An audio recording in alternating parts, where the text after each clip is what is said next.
Alrighty guys, so today we're doing a tier list because I freaking love tier lists, and I think it'll be useful for you guys to see what the best exercises are for you to get faster. So let's get into that. But first of all, for those of you who don't know me, my name is Max and I've taken my sprint speed and transformed dramatically. I've gone from a 5.2 second 40-yard dash to a 4.6 second 40-yard dash. And I've also taken my vertical jump from 22 inches to 39 inches. So I've improved massively. Now in this video, we're gonna get into the tier list. Alrighty, so we've got a whole heap of exercises here. And I'm just gonna put them in different tiers. So we've got S++. This is like the god tier of exercises. If you want to seriously get fast, those exercises are non-negotiable. Then we've got S tier. These are very good exercises. Then A tier, good exercises, really good exercises. B tier, decent exercises. C tier, not great exercises. And D tier, rubbish exercises. So let's just start doing the tier list. So first of all, we've got hang power cleans. Now, the hang power clean is great because it develops your rate of force development. And this is so important for acceleration. However, the only issue here is that when you do a hang power clean, it's vertical rate of force development, whereas acceleration is horizontal rate of force development. But nonetheless, the hang power clean is still a great exercise for getting faster. And by increasing your hang power clean, you are going to sprint faster. It will help you to sprint faster, at the very least. So I'm going to put this in A tier.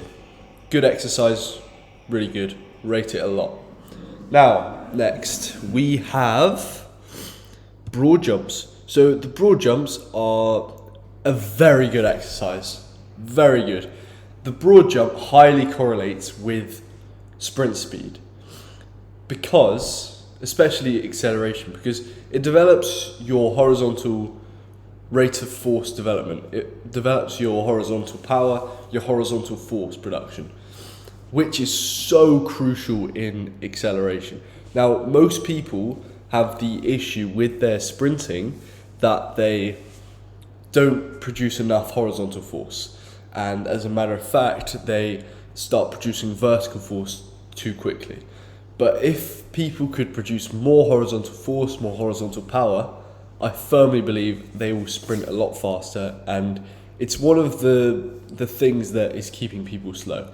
Truly, if you get your broad jump up, your acceleration will get way faster and you'll become, just much faster.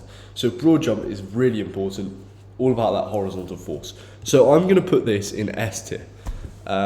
Really good exercise, very good. And the way you wanna do it is use a tape measure and try beat your length every time. And I think most athletes should be aiming to get to above 300 centimeters one day on the broad jump. If you can get to that, you'll be in a really good stage in terms of your horizontal force production, and you'll likely be able to accelerate very fast. So the broad jump, definitely must do exercise.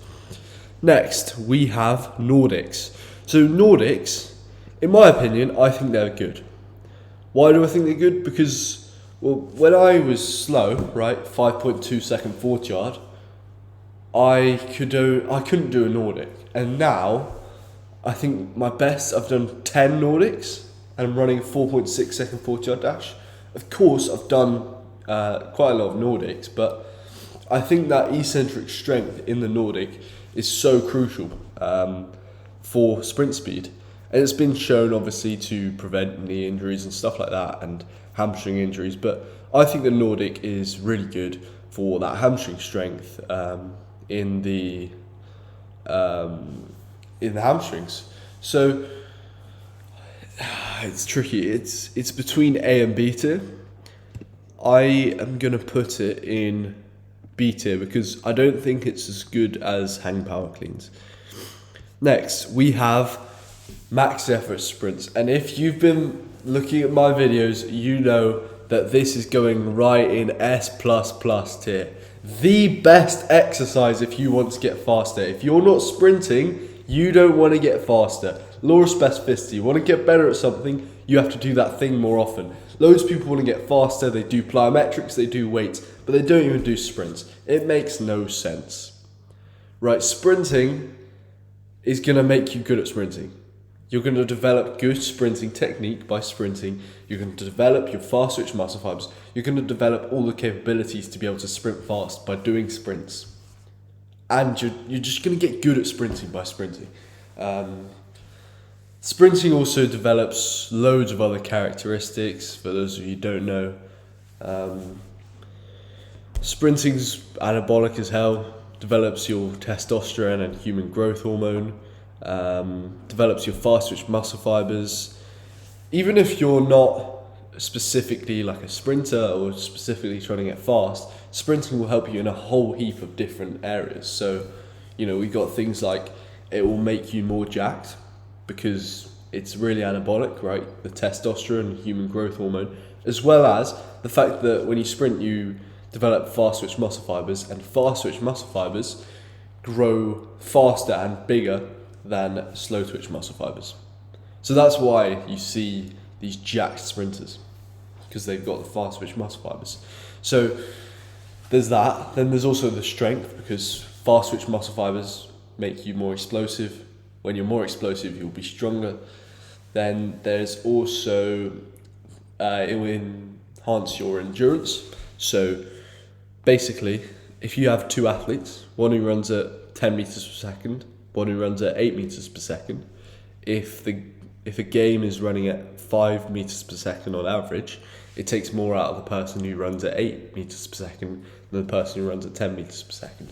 So the person at 10 meters per second will have more energy in the tank and be able to run faster and just have better endurance.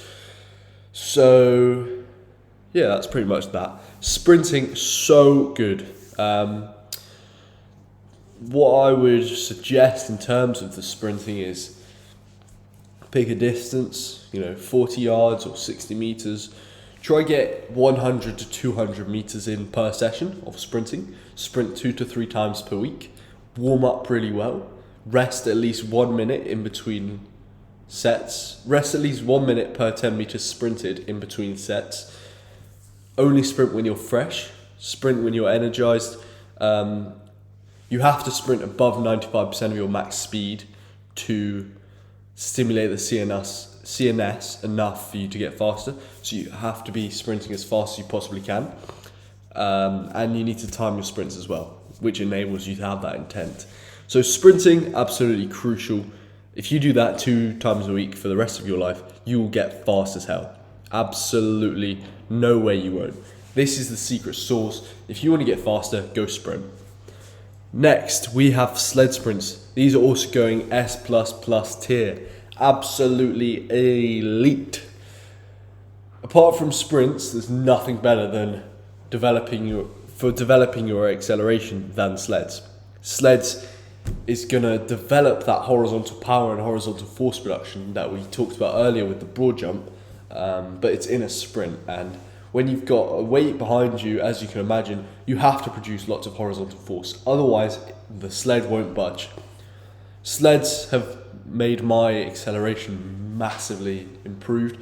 It's a bit unfortunate actually, because my sled literally just broke. So I haven't been doing sleds for like 3 or 4 weeks, which is a bit unfortunate. I think I'll buy a new one. But yeah, sleds, absolutely just a great exercise. If you want to get better at acceleration, you want a quick way to get faster, sleds and sprints, that's your go-to. Sleds are going to get your acceleration so much better. I cannot preach it enough. Sleds are so good. And the way I think is best to do this is start heavier and then work lighter. So you'll start at 50 to 70% body weight, and then you do that for maybe 1 or 2 months, and then you move down to 25 to 50% body weight, and then finally you move down to 10 to 20% body weight. And what that does, right, so when you start with a heavy sled, you have to get into the right positions, because otherwise the sled won't budge. And then when you move down lighter and lighter, you have the right positions and you can just go faster. That's more conducive to your acceleration. The heavier sled will be more conducive to increasing that really early acceleration, that first 2 steps. Then lighter and lighter is more just the general acceleration. So yeah, sleds are super, super important. Really important if you want to get faster. Definitely a must-do exercise. Right, power cleans. Power cleans, they have to go A tier, but I don't think they're as good for sprinting as hang power cleans because of the joint angles. So I've talked about why hang power cleans are good. So I'm not gonna. It's pretty similar. It's just deeper ranges of motion, isn't it? But the power clean isn't going to be as good because the joint angles, right? You have to go deeper at the start of the lift, as opposed to hang power clean, which is more similar to what you'd see the angles be in like acceleration or whatever. But that being said, still a really good exercise for that rate of force development. So definitely a must-do exercise. And in your training, you have to have variation. So you can't just do hang power cleans forever. You have to do some sort of power cleans, then some, panda pulls, some clean pulls. You just have to vary it around. Next, I think this is skipping. Skipping, I'm going to put in D tier. So skipping, right, I think some people have the illusion that it makes you faster. At least they have the illusion that it makes you jump higher. But the reality is it doesn't really help you that much. I mean, it's good if you haven't had any like sport exposure because it's extensive plyometric contacts. So you basically develop some sort of tendon stiffness, and you develop your tendons to be able to produce force, but it's such minimal forces and it's extensive, so I don't think it's going to help your sprinting that much. If you've already had a background of playing sports, playing football, whatever, you've done running, likelihood is you don't need to be doing skipping at all. So that's my take on it, at least. I don't think they're very good at all. Next, hip thrusts. Hip thrusts are going to go in A tier. Hip thrusts, really good for that glute force production.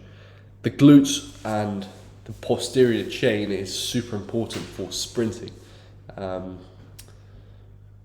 I believe they found in elite sprinters that the biggest muscle difference between elite sprinters and normal sprinters was the glute size, or it was the hip flexor. But the hip flexor and the glute, I think, were the two most important, or something like that. But yeah, hip thrusts, really good. They're going to develop your acceleration, your glute strength, probably help a little bit with top speed as well. But yeah, just general strength, it's going to help. Power as well with that extension. So yeah, I think it's really good.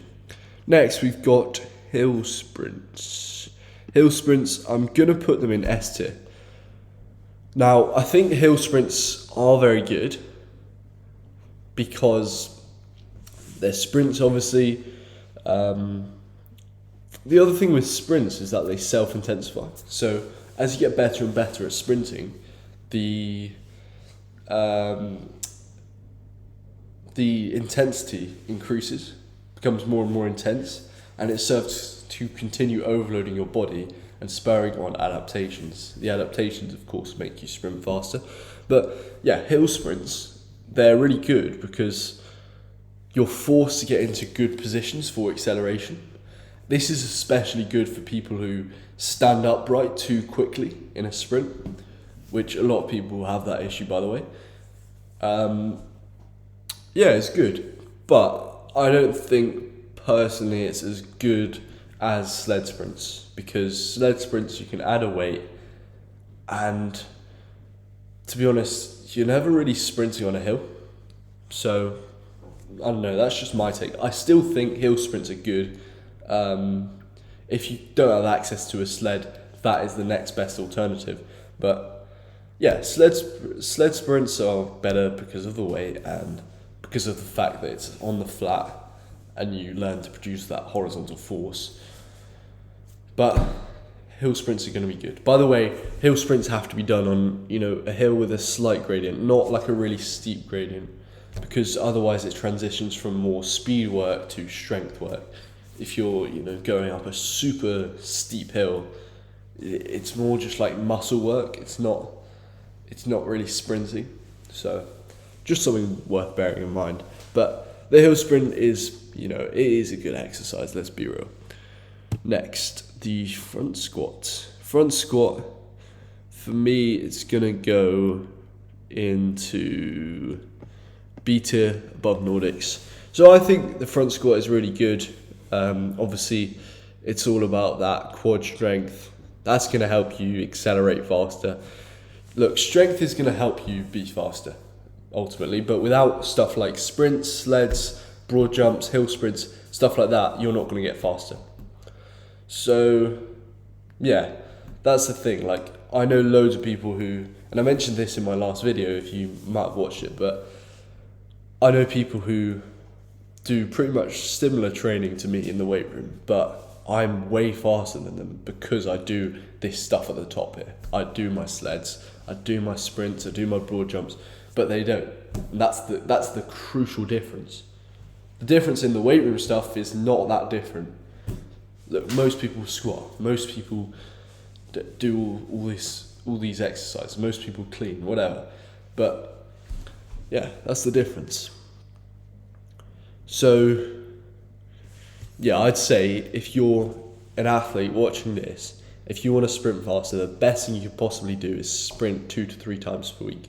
Maybe sprint 2 times a week and do one sled session or one of each. But either way, you have to be sprinting. And you have to be sprinting at max intent.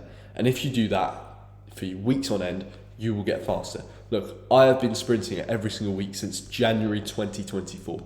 So I've sprinted every single week for over a year and a half. And that has yielded incredible results for me. I'm way faster than I ever could have imagined I would be. Next, RDL. I think RDL goes in A tier. Really good for that hamstring strength.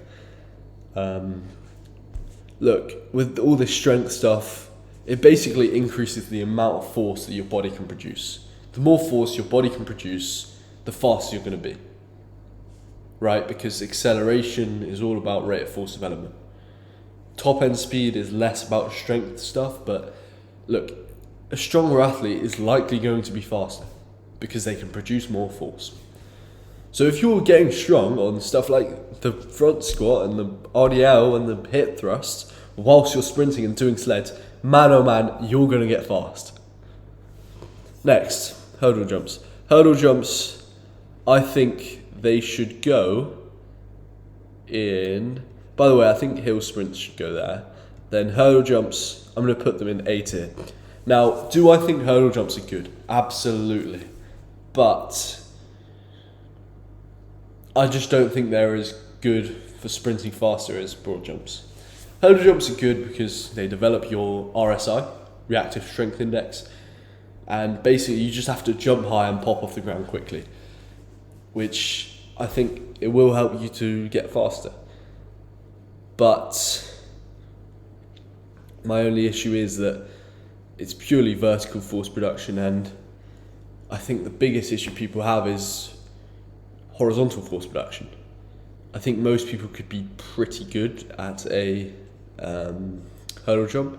Also, elite sprinters are really good at stuff like this, like hurdle jumps. But is that because they've sprinted, or is that because they've done hurdle jumps? It's probably because they've sprinted, got really good at handling high forces, high vertical forces in top speed, and that has led to them being better at it. The best thing for, in my opinion, for increasing your reactive strength index is not going to be jumps. It's going to be stuff like sprinting. It's going to be stuff like max effort jumps, not these quick jumps like that.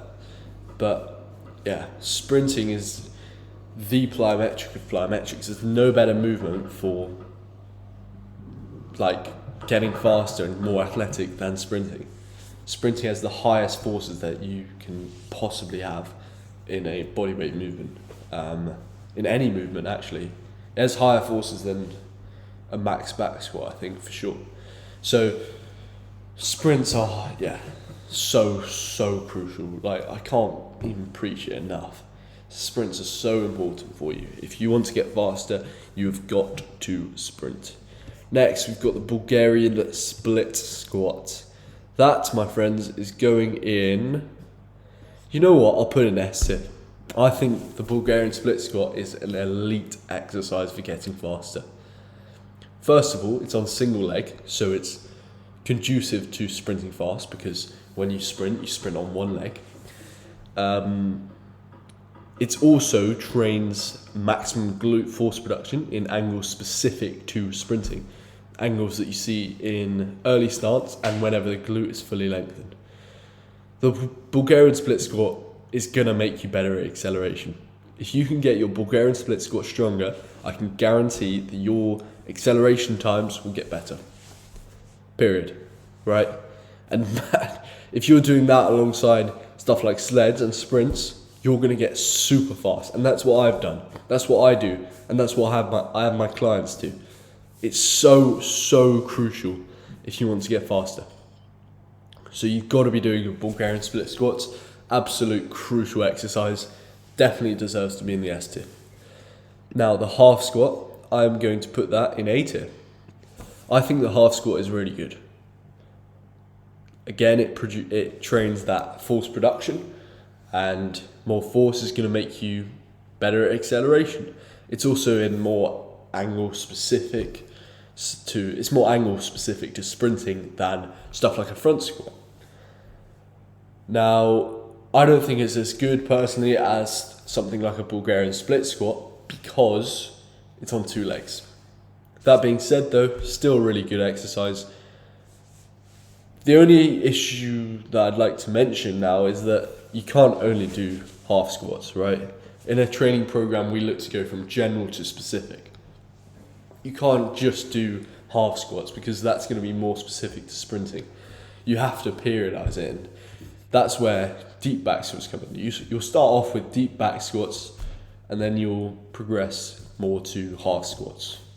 You need both, but people love to train something that is super specific to sprinting, but then they won't even do the specific thing. People will try do an exercise that looks similar to sprinting, and then they won't even sprint, which makes no sense. If you want to get faster, you have to sprint, and then outside of that, just become an output monster. By the way, I don't know if I mentioned it, but so elite sprinters don't care about arbitrary strength standards, but if you could get to 1.5 times your body weight on the Bulgarian split squat, I think you'd be in a really good place in terms of your strength, and that would for sure help you to accelerate fast. So the deep back squat is going to go there because, deep back squat is going to go there. So I think it's really good. Force production, obviously, it's going to help you to sprint faster. But of course, because of the angles and being less specific, I don't think it's going to be as conducive to sprinting fast as the half squat. Next, we've got box jumps, D tier. Box jumps are just rubbish because the problem I have is that, look, when you sprint, you handle really high forces. Sprinting is the most advanced thing you could possibly do. You have massive eccentric forces. But the problem with a box jump is that you jump up and then you land on a box. So that reduces the eccentric forces of the landing phase. It would be much better if you just jumped and landed and didn't use a box. That's why hurdle jumps are quite good. That's why there's such a big difference between the two. I think repeated broad jumps aren't as bad. If it was repeated, honestly probably go here or here. But yeah, I just don't think broad jumps are good. And there's the whole the way I see it, like people do a gym workout, they think they can do a couple broad jumps and get faster from that. But that's just not how it works at all. It's just not how it works. So far this is looking pretty good in my opinion. Now, what have we got? I don't know why I've got 2 broad jumps. I'll put that there. Now we've got the calf raise. So I'm gonna put the calf raise into A tier. I'll put it above the RDL. I think calf raises are super important, often overlooked. The reason they're so important is, so the gastroc and the soleus, they're the muscles in your calf, and they attach to the Achilles tendon. Now, the Achilles tendon is the ever important spring in your leg that helps you to sprint fast and jump high. Now, by doing calf raises and C3 calf raises, you will create a stiffer and more useful tendon. That will enable you to sprint faster and jump higher. So I think the calf raises are really good. And also you want to get your soleus much stronger, because the soleus is really active in early acceleration. And I think it was something like, I can't remember. It was like plantar flexion strength contributes to 50 to 90% of your speed in in like 0 to 10 yards. So calf raises are actually really important. Yeah, you should do them for sure. Standing triple jumps, I'm gonna put them. Well, I think the broad jump is like a better metric, because the standing triple jump takes some skill to be able to do, and the broad jump is easier to do whatever. But in terms of raw, like, carry over to speed, the standing triple jump is really good. It's basically, it's horizontal power, horizontal force production, but over 3 jumps. So you're using the stretch shortening cycle, and basically it's just more conducive to sprinting. It's more similar to sprinting because it's repeated. But yeah, if you have a really long standing triple jump, you're going to have good acceleration. So by getting better at it, it's going to carry over to your acceleration. It's going to make you better at producing horizontal force and being able to be powerful and quick at producing horizontal force. So that's going to massively help your acceleration. Next, we've got, I believe this is, that's the standing triple jump. The standing triple jump's better than this is the standing broad jump. So what I've just explained was the standing broad jump. I think the standing triple jump is better. Basically, the standing triple jump, you do like a broad jump, land on 1 foot, then you jump onto another foot, then you land on 2 feet. The standing triple jump is really good because, as you can imagine, after you finish the first broad jump, then you get onto 1 leg. That's quite similar to acceleration. Acceleration, especially early acceleration, you're always jumping out and pushing back. And that is what the triple jump is like. So by getting better at that, you're going to get faster, and it's going to develop your horizontal force production traits. So it's going to be very good for sprinting faster. And also, you're on 1 leg, which is much better than the standing triple jump. Squat jumps, I'm going to put them in.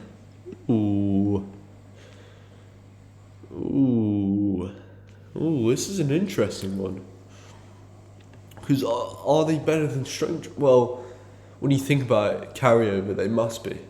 Yeah, do you know what? I'll put them here. So, no, I'll put them there. I think Olympic lifts are better than them, but if you're not willing to learn the art of how to do Olympic lifts, I think it's a good alternative for increasing your rate of force development. I really like to use the squat jumps in conjunction to squats. So what you'll do is, basically there's a phenomenon called PAP, post-activation potentiation. So once you've finished an exercise, you'll have some activation in the muscles, and basically if you do like squat jumps straight after that, they'll be better activated, so you'll perform better on the squat jumps and get a better stimulus. Whereas if you did them straight, if you were fresh, you wouldn't get a performance as good, so you wouldn't get as good a stimulus. So PAP is real, by the way, it does work. But yeah, I like to use it in that context. But they're really good. So yeah, I think you should definitely do them or at least do them at some point. There is some sort of studies done that it correlates to sprint speed, I believe. Good exercise, I think. Yeah, good exercise. Last of all, we've got max effort jumps. I'm going to put them here. I think max effort jumps is super good. Obviously, part of my art is max effort jumps. Me personally, I'm just trying to jump higher and sprint faster all the time. But so I do the jumps anyway. But I think by getting better at the max effort jumps, by doing them, it's going to develop your sprint speed. If you're running in and producing as much force and jumping as high as you possibly can, that's going to help you sprint faster. For sure. That's going to help you sprint fast. So, yeah, they're really, really good. Yeah, I think you should definitely do them. Yeah, so that is the tier list. I think you should definitely do the S++ tier exercises. You should pick a handful out of these ones, and then just pick the strength training exercises that I've advised for you. Definitely do the Bulgarian split squat at some point. Definitely do the broad jump. For sure do the sprints and sled sprints. Dabble in some standing triple jumps and standing broad jumps. Triple broad jumps, sorry. Don't do these two. And yeah, that's pretty much a good game plan. We had nothing in C tier. But yeah, I hope this helps, and hope this helps you to sprint faster and know what exercises to do. But yeah, sprints and sled sprints, do those, you're going to get fast. And all this other bits in S tier and A tier, if you do them and combine them with sprints and sleds, you're going to get fast. That's my end message for you. So thank you for watching, and do check out the training programs in my description if you want to get faster. And thanks for watching. See you soon.